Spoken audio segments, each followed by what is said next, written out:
welcome to all of you. I remember some time ago, I started with a story about how I was sitting in a church and the preacher asked us to turn to the book of Obadiah. And I couldn't figure out where the book was. It's just one chapter about the Edomites somewhere tucked in amongst the minor prophets. And so I was turning this side and that side, and through my peripheral vision, I noticed that my neighbor had found the book, but I still hadn't found the book. So slowly I, held the cover, the Bible cover this way so that they could not see what I was doing, so that my neighbor could not see what I was doing. I opened the table of contents. I finally found the book of Obadiah. Today we'll have no such problem because we're starting with the book of Genesis. So all you have to do is to go to the table of contents and then turn right, and you'll arrive at the first book of the Bible, the book of Genesis. So the word Genesis means beginnings, and that's what it is. It's the beginning of man. It's the origin of man, the origin of the universe, the origin of marriage, and the origin of plants and animals and light and day and night, and all that is found in this wonderful book, the book of Genesis.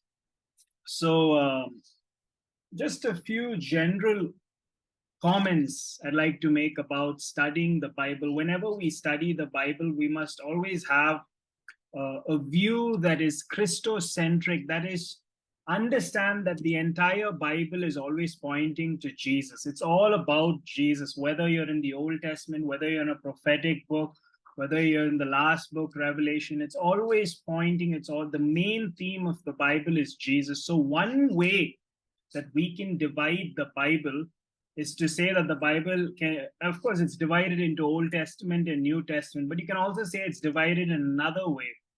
You can say it's divided, number one, talking about Jesus's first coming. And his first coming was to rescue the sinners. That's how I like to remember it. And then it also talks about his second coming. And there he will rule the saints. So his first coming is about rescuing the sinners. He came to rescue sinners.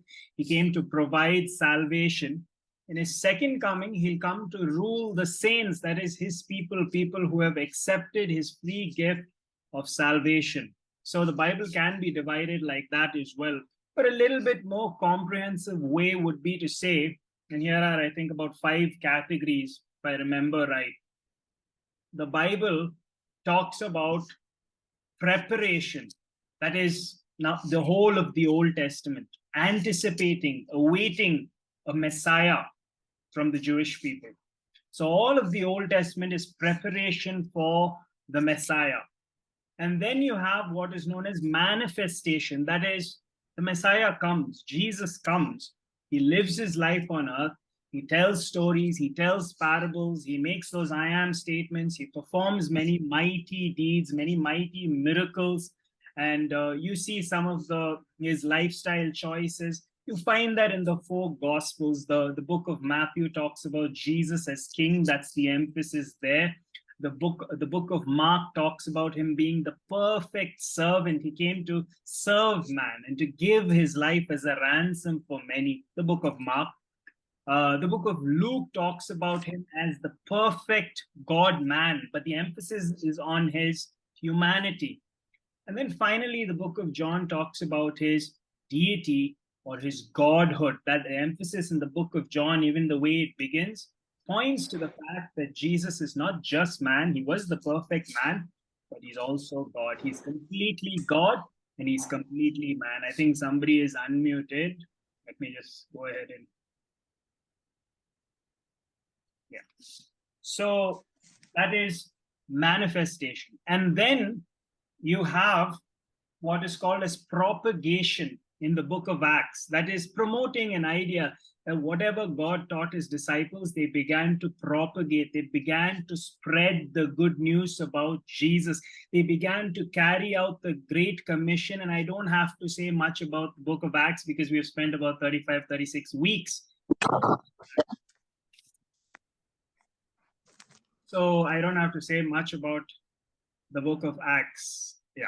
So So you have in the beginning the preparation, you have the manifestation in the Gospels, you have the propagation in the book of Acts, and then you have what is called as information or explanation in the epistles, where you have all these warnings and instructions to church, where we get so many of our doctrines today, the church discipline, or how we should live our daily lives, how the gospel looks in our daily lives. So a lot about Christian ethics you find in the epistles, the explanation, or you find a lot of information over there, how to carry about the Great Commission, what are some of the problems that we encounter, some of the issues that we encounter.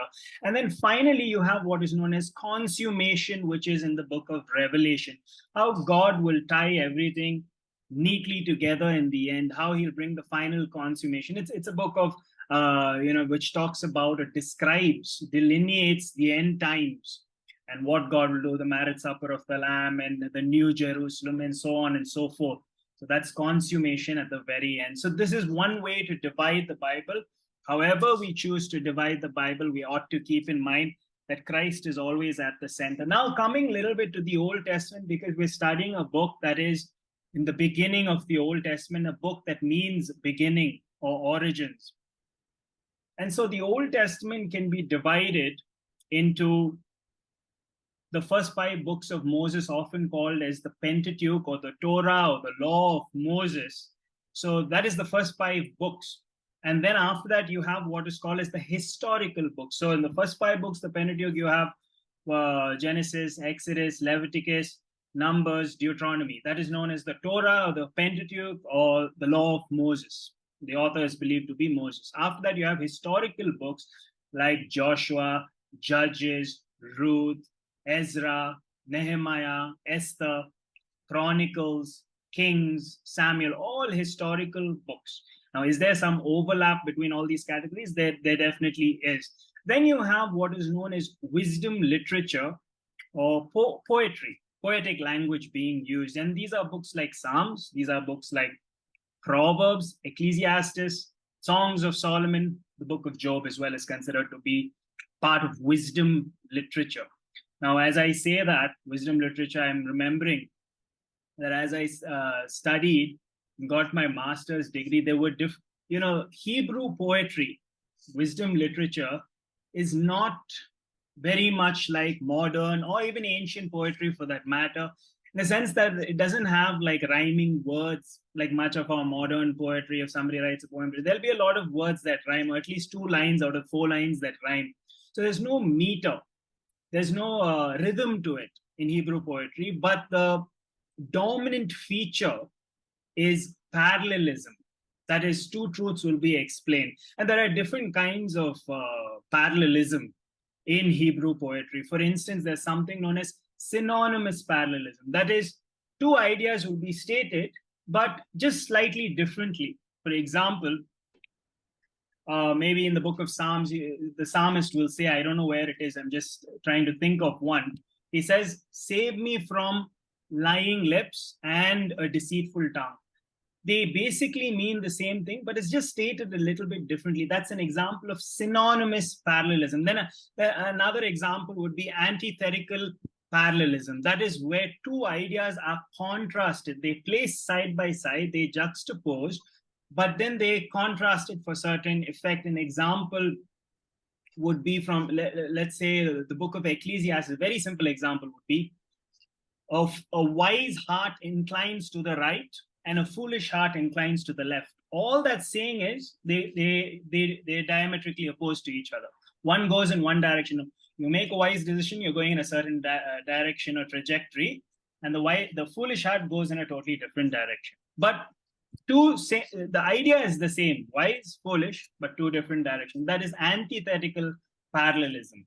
And then you have things like synthetic parallelism, where sometimes there are different things stated, but the same result, or the consequence, one is greater consequence, one is lesser consequence, and both these consequences are contrasted. For example, the sacrifice of the wicked is detestable, but how much more when it's with evil intent or malicious intent? That is synthetic parallelism, where 2 consequences are contrasted. one has lesser consequence, one has greater consequence. Another structure in Hebrew poetry that I can think of or remember is the chiastic structure, which I mentioned in Revival as well, which is basically when a truth is stated and then is repeated in the reverse order.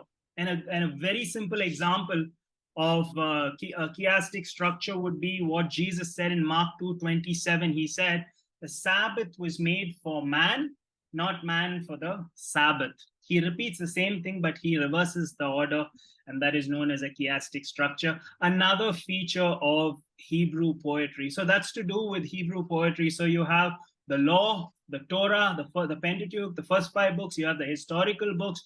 You have poetry or wisdom literature, and then you have the major and the minor prophets. The major prophets would be books like Isaiah, Jeremiah, Lamentations, Ezekiel, Daniel. The minor prophets would be books like Nahum, Obadiah, the one that I could not find. Then books like Zechariah, Zephaniah, Haggai, Micah, Malachi. All these books, Jonah, all these books would be minor prophets. Now, it's nothing to do with significance. The word major and minor, it's nothing to do with importance. Major means it's very important or more important instructions, or you should give more importance to those books. Minor is not so important because it's just minor. That's not the reason why they're categorized or named that way. It's simply because of the length of the books. So major prophets are called major prophets because they're much longer, books like Isaiah, books like Jeremiah, and minor prophets simply because they're very short in length. So I'm just making sure that everybody's muted. At the end, we can unmute, because otherwise there'll be some interference. So I'm just making sure that everybody's muted right now, and then later I'll unmute. So that is the 5 divisions of the Old Testament. And so Genesis comes in the first, the law, the section known as the law or the Pentateuch. How do we divide the book of Genesis? There's one very simple way to divide the book of Genesis. Chapters 1 to 11 can be God's dealings with the world, with the entire world. Chapter 1 to chapter 11. Another, the second one would be from chapter 12 right up to chapter 50, the final chapter of the book of Genesis, God's dealings with Abraham and his family. So God's dealings with the world, 1 to 11. God's dealings with Abraham, chapter 12 to 50. That's one way to divide. One very simple way to divide Genesis, but you can also borrow from the Prince of Expositors, G. Campbell Morgan. He was a preacher in London, often known as the Prince of Expositors, expository preaching. He divided Genesis in another way, 3 simple categories. He said, first 2 chapters of Genesis can be considered as generation. And then chapter 3 to 11, degeneration. So chapter 1 and 2, when God created everything, he generates everything, he creates everything. That is generation, the category known as generation. Chapter 3 right up to chapter 11, the Tower of Babel, degeneration, the fall of man and all the consequences that ensued. Chapters 12 to chapter 50, regeneration, where God calls one man, forms a nation, Abraham, Father Abraham. And again, regeneration, and Abraham, Isaac, Jacob, Joseph. These are some of the main characters of the book of Genesis. So that's another way to divide the book of Genesis.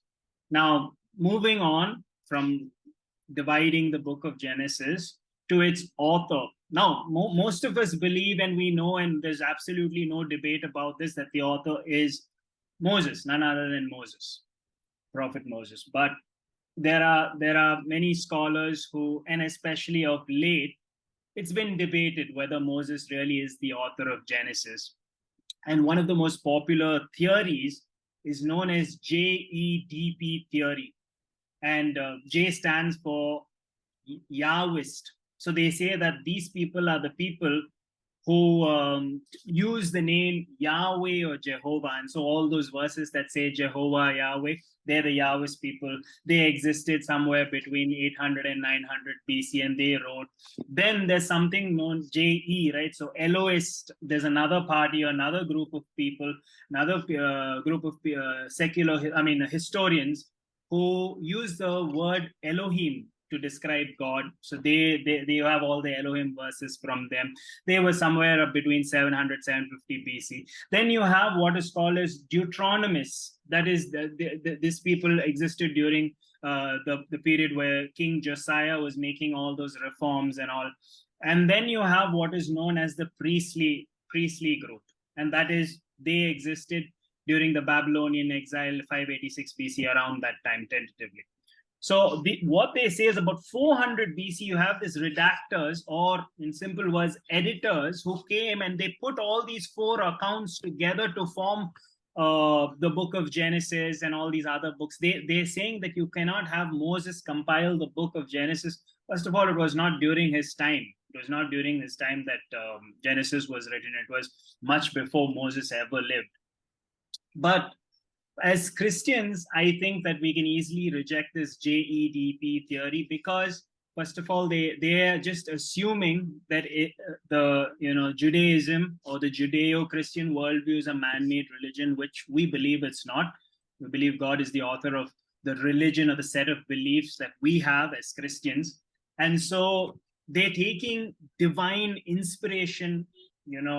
They're not taking it into account. Let me say it like that. They're not taking the fact that God is the one who could have revealed to Moses. And of course, I'm not saying that everything God had to reveal to Moses. Some of the things he must have got when he studied in Egypt under, he was in the courts of Pharaoh. He would have had access to an amazing library. He could have got a lot of information to compile the records that we had, but every word is infallible that he wrote because he was guided by the Holy Spirit. Just like I think 2 Timothy 3:16 says, all of Scripture is given by inspiration of God. Another way to say it is God breathed, theos neustos, which is God guided that process. As Christians, we believe in the plenary verbal inspiration of Scripture. Plenary meaning complete, full. Every part of the Scripture is authoritative and comes from God and has divine origin.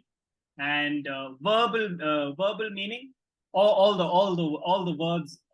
words in it, even each and every word, basically each and every word is divinely inspired and comes from its divine author. So we don't believe necessarily in dictation theory, that God just dictated the words. Maybe at some points, especially when the prophet said, "Thus saith the Lord," I believe that maybe God just told them the words and they've written it down.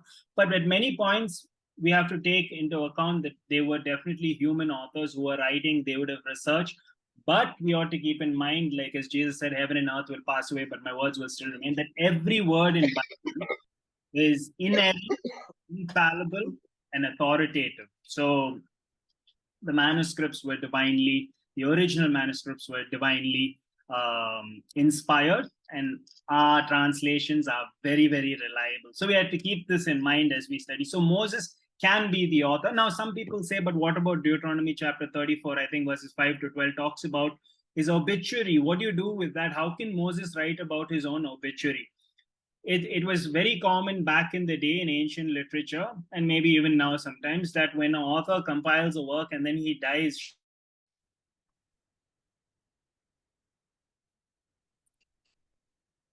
Sorry, I lost internet connection over there. Just give me 1 second, please.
Sorry about that. Okay. So yes, so just to pick up where I left off, Moses can be trusted as the author of the book of Genesis. So even if you think of the words of Jesus, there are a lot of witness. Moses himself said he wrote it. In the Old Testament, a lot of other references to, harkening back, going back to the fact that Moses wrote the book of Genesis. New Testament, Jesus says, John chapter 5, verses 46 and 47. For if you believed Moses, you would believe me, for he wrote of me. But if you do not believe his writings, how will you believe my words? So even Jesus knew that Moses wrote all those things, and he quoted him as authoritative, and so does Paul.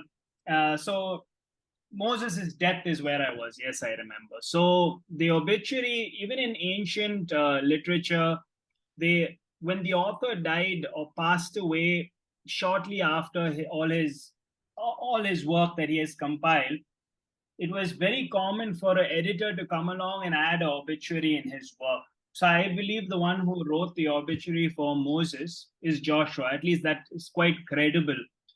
Some people might believe that he wrote it before it happened. I guess that's possible because God can reveal. But I think the more plausible explanation is that Joshua wrote about Moses' death in Deuteronomy, because the rest of Deuteronomy is written by Moses. And the same thing happened in the book of Joshua. Even Joshua has an obituary, and it was obviously not written by Joshua when Joshua wrote the book of Joshua, but not his obituary.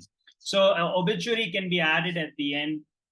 And so I think there's good reason to believe that it was Moses who wrote the book of Genesis. Okay, moving on. A lot of things have been said, so at least we'll look at one or two verses today. The first verse in the Bible begins by saying, in the beginning, God created the heavens and the earth. I'm sure most of us know that by heart. In the beginning, God created the heavens and the earth. It's one of those verses that I know in Hebrew. So if you're wondering what the Hebrew sounds like, it goes like this. Bereshit bara Elohim et ha-shamayim va et ha-eretz, which is in the beginning, God created the heavens and the earth. And the word for God there is the word Elohim, which can be plural, also kind of giving us a clue that the Trinity is a real thing. Of course, we believe in it, but one of those clues pointing to the fact that the Trinity is a reality. And so anyways, in the beginning, just that one phrase is the reason for a lot of debate. How old is the earth? And I don't know what you were taught or what you believe today, but basically there are two views. One is often called the old earth view, and one is called the new earth view, or the old earth creationists or creationism, and then the new earth creationists or new earth creationism. So old earth creationists believe that the earth, and this also matches with what the scientific community believes. The earth is about 13.8 billion years old. So yes, it is very, very old.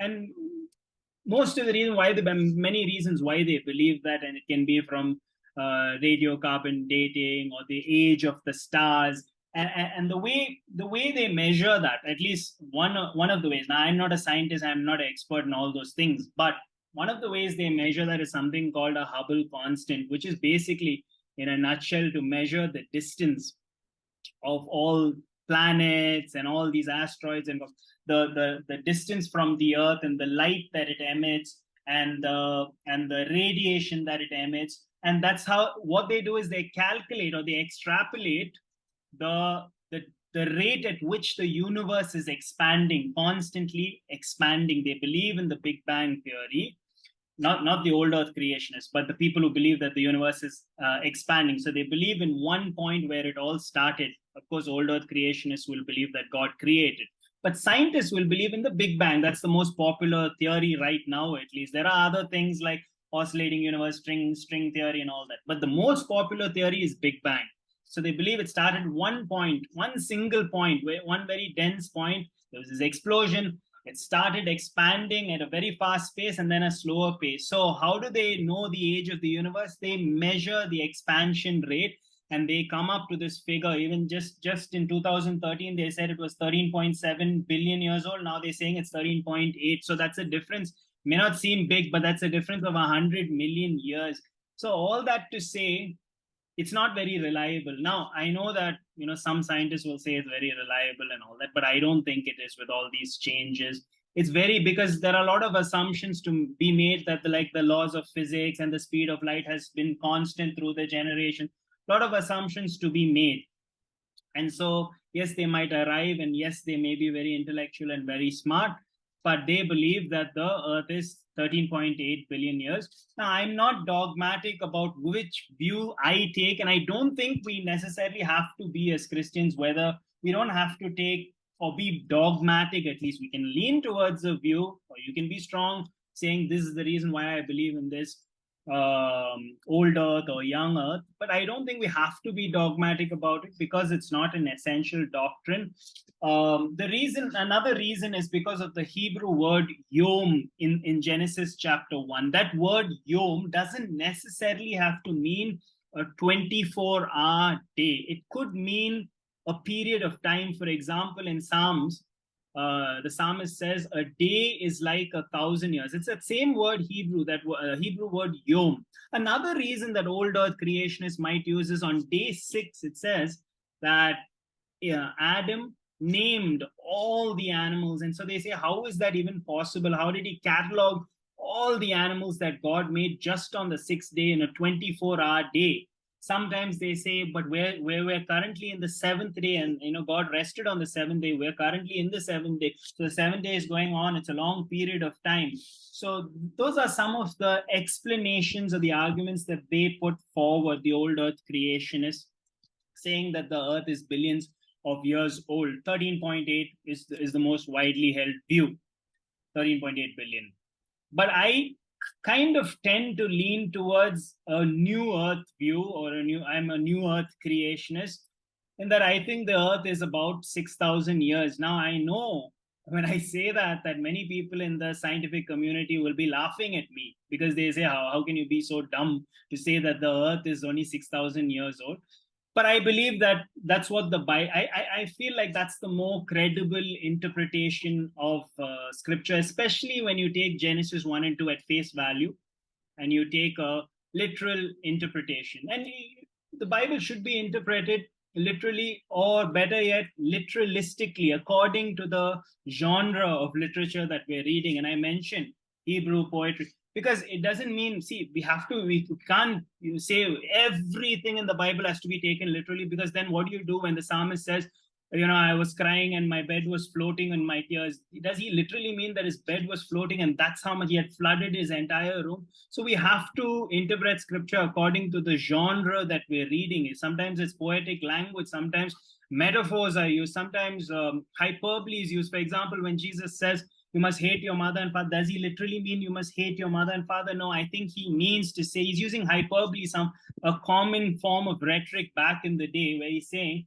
in comparison to your love for me, it should look like you hate your mother and father. Those are tough words. Otherwise, if we take it literally, and why would Jesus say something like that? So we have to understand the Bible literalistically.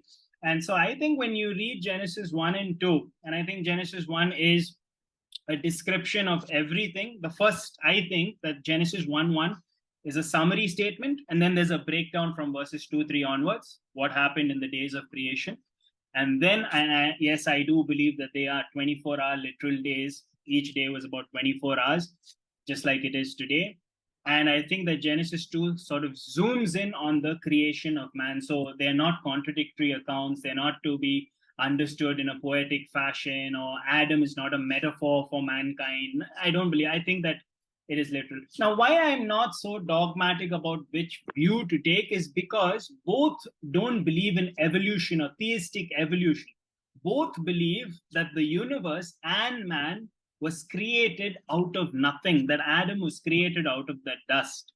And so I don't think that the only difference is the timelines, right? And there's a huge difference. The old earth creationists believe that Adam, anywhere between 70,000 and 30,000 years ago, Adam was created. Whereas I believe it can be 6,000, maximum 10,000 years as a new earth creationist.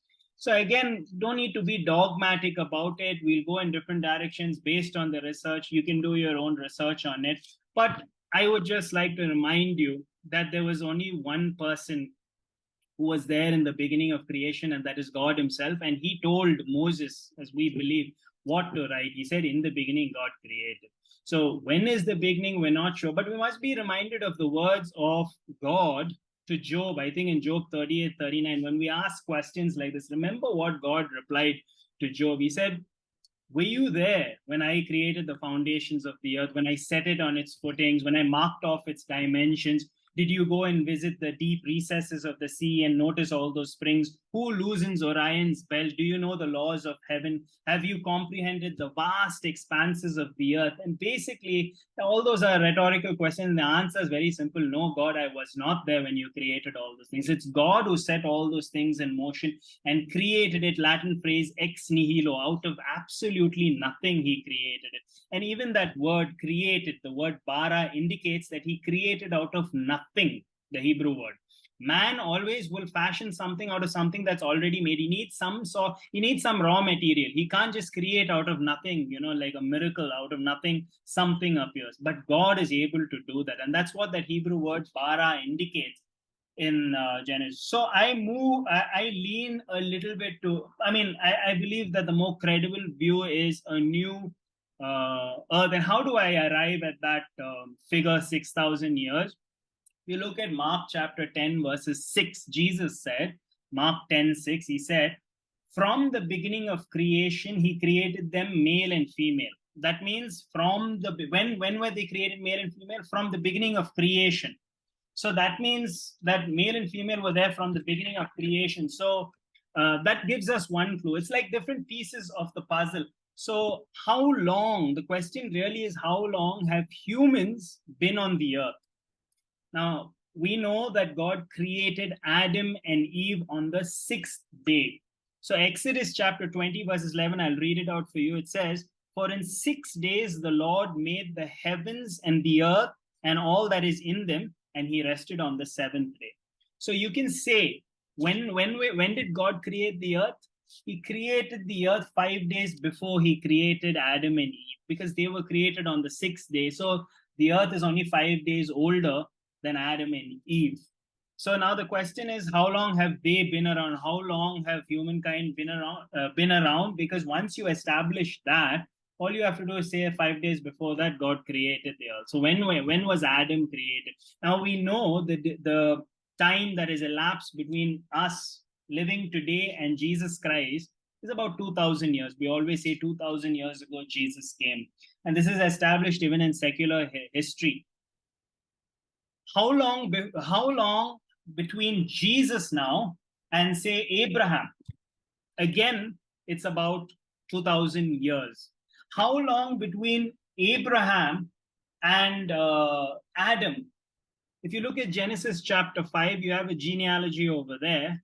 And there are, like Adam begot Seth. Adam was 130 years old when his third son Seth was born, and then so on. So you can add all the ages of the fathers when they gave birth, and you arrive at the figure of approximately 2,000 years. So 2,000 years between Adam and Abraham, 2,000 years between Abraham and Jesus, 2,000 years between Jesus and us. Now, the last part between Abraham and Adam is not there in secular history.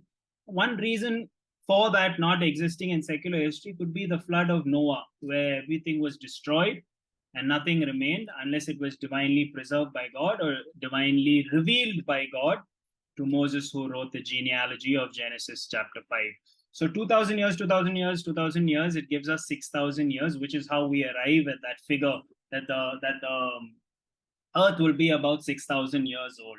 So that's the answer that I hold to. I hope that gives us some idea. Maybe you would take a old earth creationist. There are many good theologians, like you might have heard of the name J.I. Packer.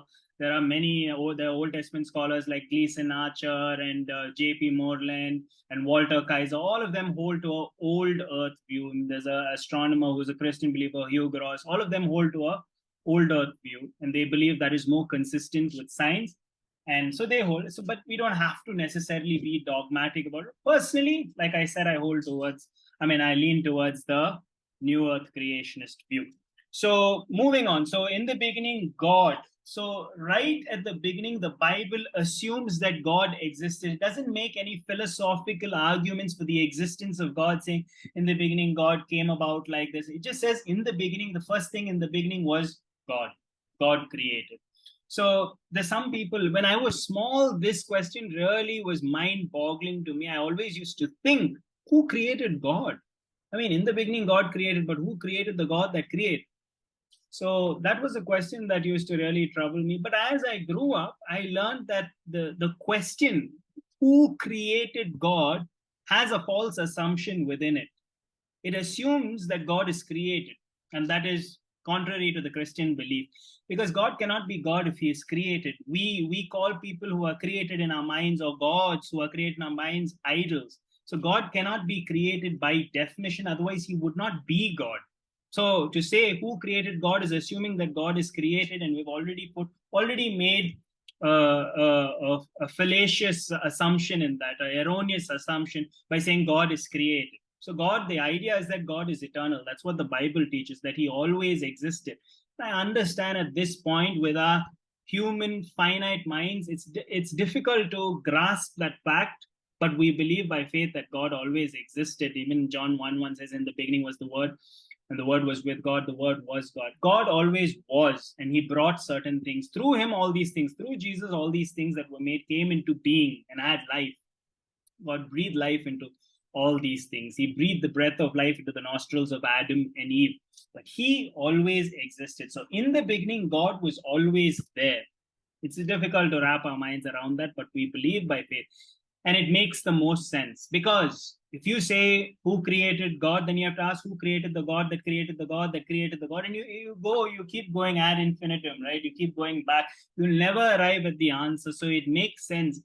And it doesn't make, it makes perfect sense to say that God always existed. In fact, it makes much more sense to say that than to say that God, who created the God, and you keep going like that, because eventually you have to come at a point where many people, atheists, will say that everything came into existence out of nothing. But when they say nothing, they don't really mean nothing, because they actually mean gases, and they mean all these magnetic fields, and they go into all this quantum physics and all that. But that's not really nothing. Gases are something. You can't say that it's nothing. As Aristotle once said, nothing is what rocks dream about. That's the real definition of the word nothing. Nothing means absolutely nothing. But you cannot start with nothing and then have something and then have something.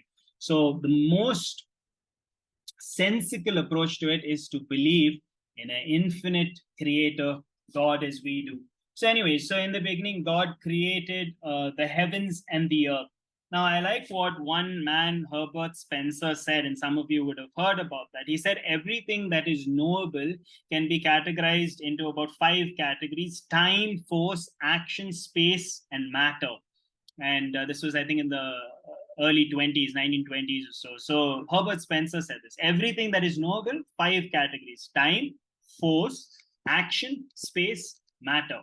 And the interesting thing, as somebody once found out, is all these things can be found in Genesis chapter 1, verses 1. In the beginning, time, that describes time. God, that describes a force, as he said it. Then he said action. In the beginning, God created, there was action. And then he said space and matter. In the beginning, God created the heavens, which is space, and the earth, which is matter. So everything is accounted for in Genesis chapter 1, verses 1, which I think is pretty astounding.